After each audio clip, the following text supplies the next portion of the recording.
The Smiths were a normal family. John was the father, a hard-working man. Mary was the mother, kind and loving. They had 3 children, David the eldest, Emily the middle child, and little Sophia. They lived in a quiet suburb. Life was simple, peaceful. One day, a package arrived. It was a sleek black cell phone. No one recognized the sender.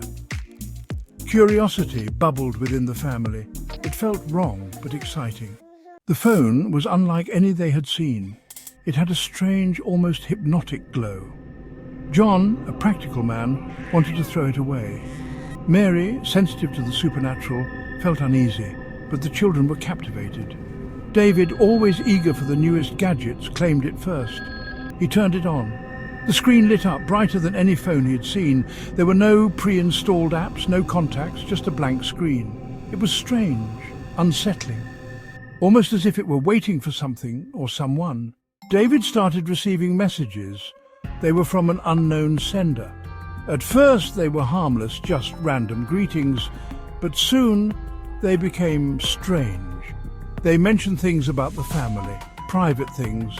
The messages started to sow seeds of doubt. They hinted at secrets, creating suspicion and mistrust within the family. The phone was changing, becoming more sinister. The messages became more frequent, more personal. They whispered lies about John to Mary, and vice versa. They told David that Emily was gossiping about him, and Emily that Sophia was their parents' favourite. The family began to turn on each other. Arguments erupted daily. The once happy home was filled with tension and distrust. The phone had poisoned their hearts. Under the phone's sinister influence, David's mind became a storm of confusion and rage. The whispers had poisoned his thoughts, convincing him that Emily was plotting against him. One evening, as the tension reached its peak, David confronted Emily at the top of the basement stairs. "Why are you always talking behind my back?" he demanded, his voice trembling with anger. Emily, taken aback, tried to reason with him.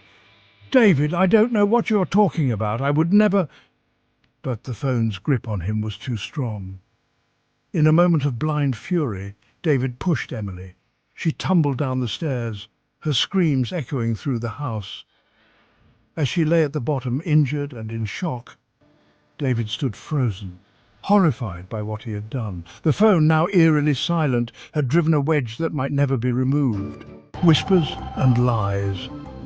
The phone started making calls. A raspy voice whispered on the other end, fueling their suspicions with venomous lies. It told John that Mary was having an affair. It told Mary that John was hiding money.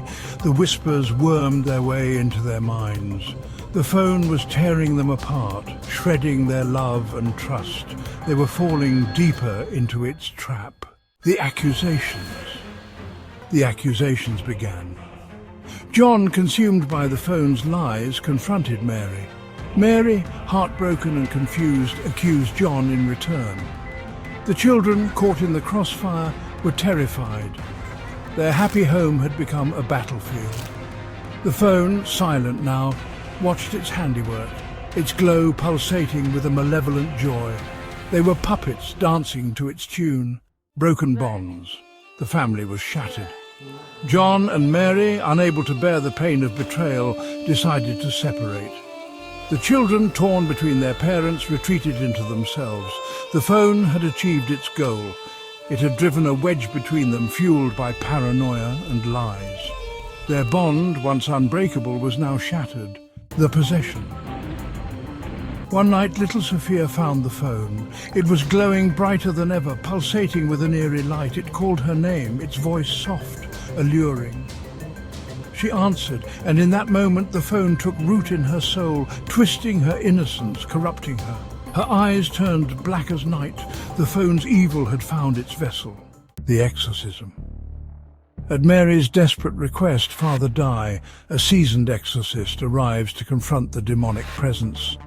The air is thick with tension as he prepares for the ritual, his faith unwavering in the face of the unknown.